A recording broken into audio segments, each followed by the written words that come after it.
buying many of their weapons from Russia. And this whole thing, again, when it talks about Magog, the hook and the jaw deal, and I will draw you down. In other words, reluctantly, the Russians decide to go in with the Confederacy of Nations, reluctantly. Now, there are people who believe instead of Russia, it's Turkey. It may well be. But we know that radical Islam is hell-bent on destroying the nation of Israel. We know that. I mean, it's just, I'm not making this stuff up. And 500 years ago, that didn't exist because Israel didn't exist. See what I mean? Yeah. 500 years ago, Israel didn't exist.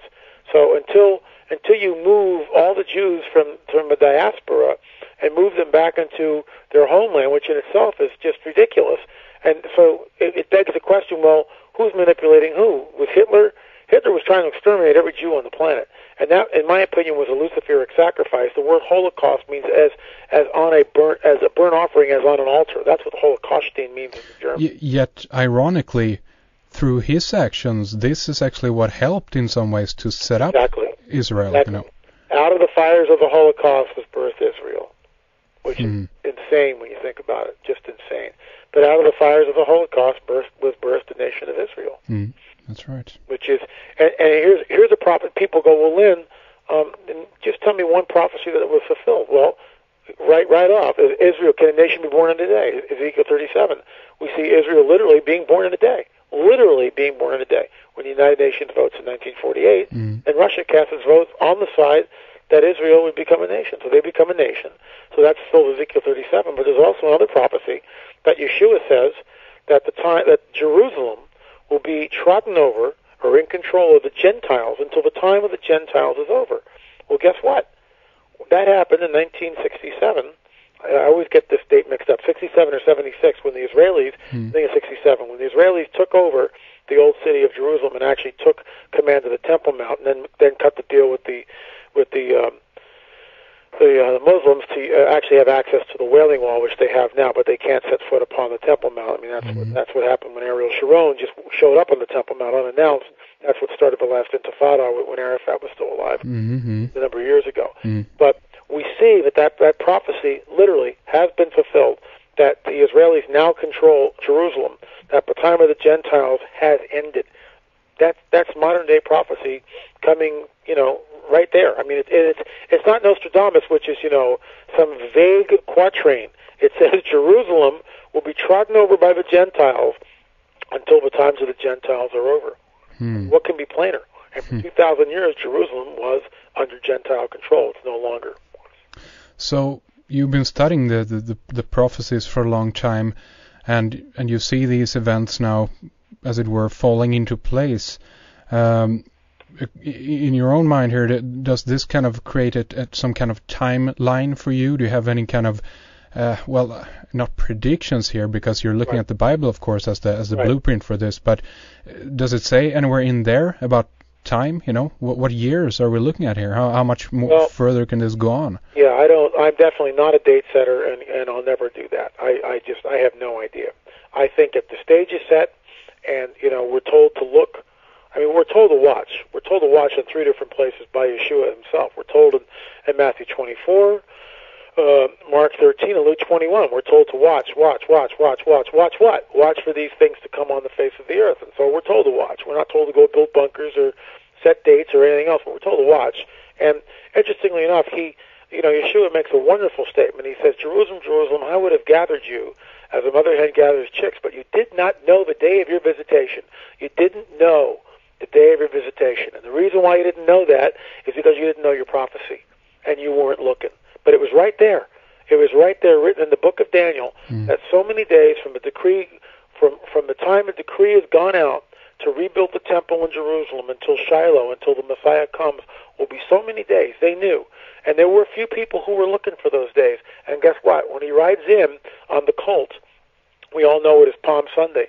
When Jesus himself rides in on the colt, right, on that little donkey, almost 2,000 years ago, he is fulfilling the prophecy of Daniel to the exact second. And that's why he says, Jerusalem, Jerusalem, I would have gathered you as a mother hen gathers her chicks, but you did not know the day of your visitation. And that's the only time in his whole ministry where he allows himself, in fact, he arranges it to be treated as a king. He allows the people to say, Hosanna, Hosanna, blessed is he who comes in the name of the Lord, which is astounding. He fulfills that prophecy of Daniel. And so if it wasn't him, who was it? If it wasn't Yeshua, wasn't Jesus, who was it? You know, then we all missed it, and there's no record of it. But we know from the 7 weeks, you know, the prophecy of Daniel, from the decree to rebuild the temple, which we have, by the way. It's in the London Museum, I believe, unless it's been moved. We actually have the stylus from which it was carved on. And there are 3 that were actually decrees from Cyrus, but the one that they mostly use, because apparently it's the one that gives them the right to go rebuild the temple. That's how they figure it. So they count from that, and it's precisely the day, the hour, the minute when Jesus rides into Jerusalem on a donkey, proclaiming himself essentially to be the Messiah, the King. Unbelievable. Unbelievable. Off the charts. Off the charts. You know, I wanted to ask you a little bit about the what is known as the archons. I guess that this is mostly something that pops up in Gnostic texts from the Nag Hammadi library and so forth. Yeah. But when you're studying this, do you make any, do you draw any parallels between the archons and the demons or the Nephilim that you talk about? Yeah. The archons, in my opinion, would be the same fallen angels who were responsible for the mischief that happened in creating a Nephilim. So the archons are this race, once again, of just of super angelic beings, but they're fallen angels, and that's what they're about. And there's also UFO communities that apparently are channeling the archons and all this nonsense. Basically what you're doing is you're channeling either a fallen angel or a demon. Channeling is no more than necromancy, and necromancy is nothing more than getting in touch with some sort of a other dimensional entity, i.e. demon, fallen angel, period. Now God also speaks that way. I mean, I get visions, and I get visions quite frequently, but I know where they're from. And I had one yesterday, as a matter of fact. I saw an apple cut in half, right? So you could see inside the apple and see the seeds, right? And in the center of where the apples were was a tree, but the tree was withered and dead. So the tree was behind the apple, and in the apple had just been freshly cut. There were the seeds of new life, and very interesting vision. Very interesting vision. Do you care to elaborate a little bit more on that? What does it mean to you? Well, it was in a church setting. I work at a church, among other things that I do, and we were talking about the location of where the church was, and the fact that things had been dead in that church. There's a new pastor now. He came in almost a year ago, and I just joined up almost a year ago. So both of us are kind of new to this church, and since we've been there, I wouldn't call it revival, but there's definitely a new life, a new seed that's been planted. And the old tree is withered, the old tree is dead. So the new seed is in the process of being planted, is the new seed. And I just think that's what that prophecy, I mean, here's the deal. I mean, when Yeshua was around, I get a little, I don't want to sound religious, but or theological, but the bottom line is, we're supposed to destroy the works of Lucifer, of Satan. I mean, that's what we're supposed to do. That's what the church is supposed to do. We're not supposed to sit in some hard, warm, dark place and cathedral and, sing a bunch of ridiculous chants and, watch some guy conduct some service. We're supposed to be engaged in spiritual warfare. That's what we're supposed to be doing. So that's what I mean. Christianity, for the most part, has been so obfuscated by ceremony and dogma and nonsense that people have lost really the true sight of what it's really about. And it's really an ongoing mystical experience with the living God, which is phenomenal, which is incredible, which is what we all want. Well, exactly. I mean, when I look at and read about some of the characters in the Bible, I get the sense that most of these guys they're very about renewing, scripture. They're about bringing in new stuff. They're about going actually against a lot of the what I guess we could call governments at that time, the bankers and all of this stuff. That's what I see when I look at these characters, basically. Well, there's some of that. I mean, there's definitely some of that. When you think of Absalom, David's son, who goes up against David, and wants to crown himself king. I mean, there's insurrection there, but it would appear like, brothers or kingdom is fighting against kingdom, but there's a reason, and there's a whole story on that. There's a whole lesson that's to be learned on that. But the thread that goes all the way through it, which again is obfuscated by the very church which seeks to serve, the guy that brought it, the man that brought it, Yeshua, Jesus. I mean, everything hinges on the fact that the resurrection, the crucifixion, first of all, happened, that he was dead. There was no swoon theory. The Romans knew how to execute someone, and they did it quite judiciously. And he was dead. There's no doubt about it. And the proof text I have for this, of course, would be the Shroud of Turin, which I've studied extensively. Mm-hmm. I'm sort of an amateur syndologist, and the event, there's a point on the shroud which is called, and this is a 2-hour conversation, Hendrik. I mean, It really is. It's unfair to maybe you can have me back and we'll talk about that. Definitely. But in my opinion, the Shroud of Turin is proof positive of the resurrection of Jesus, which then begs the question, who the heck was he? Mm-hmm. Yeah. Because what's on that is not a painting.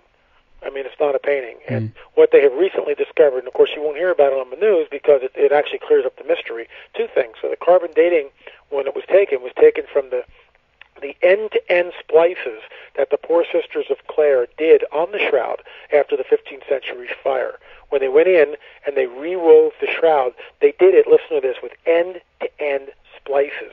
And you can take a microscope and see that. So they obviously had some sort of magnification, end-to-end splices. The patchwork is invisible.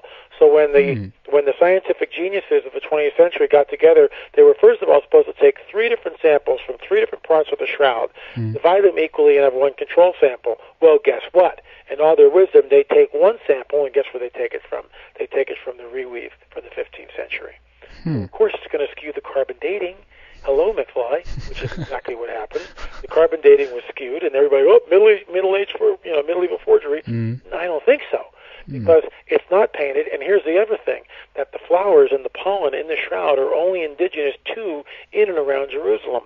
And recently, this one gentleman who took 1 fibril. A fibril is the smallest amount of linen you basically could take from the shroud. Okay. On it has holographic imaging, which when reproduced, the holograph, you can take any part of the holograph and reproduce the whole. So from this 1 fibril, one strand of cloth, he's able to produce the whole holograph, which means that whatever is on the shroud is a holograph.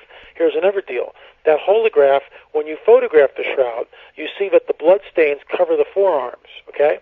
So you don't see the forearms. You see from above the elbow, and you see the hands. But the forearms you don't see because they're covered by blood from the shroud, right? Okay. When you photograph the shroud, that's what you see. When you 3D image the shroud, that's what you see. When you holograph the shroud, guess what? The blood stains are gone and you see the forearms. It proves that there's an event that happened. Do you know how they go about actually creating a hologram of that little sample? Well, that's the thing. Whatever produced this image on the shroud, according to this quantum physicist that wrote a paper on it, and she's not religious, is completely beyond anything that we know about in physics. It's a new form of physics. And what produced it, she said, is infinitesimal points of light, slow dematerialization of the body. As the body was levitated about 6 inches off the slab of stone, the shroud was then pulled completely taut, and the body slowly dematerialized with like billions of infinitesimal points of light, which produced the image on the front and back of the cloth. I mean, absolutely astounding. To me, it's always been God's calling card. When I read that, I about fell out of my chair. So the body might perhaps in some way gone through the shroud? Is that what you're saying here? No, it's not through the shroud. It's on the topmost fibrils, the topmost layer. That's why it's not paint. It only goes down. The image is less than a human hair. So it's not paint. That's what's insane about it. Whatever produced it, it's just right on the top of the surface. But it's because the shroud was over the front of the body, right, the chest of the body, and also the back of the body, right. The image is produced on the shroud that way. And according to this quantum physicist, she believes that the body was levitated 6 inches off the ground. The shroud was somehow miraculously pulled taut, and the body proceeded to slowly dematerialize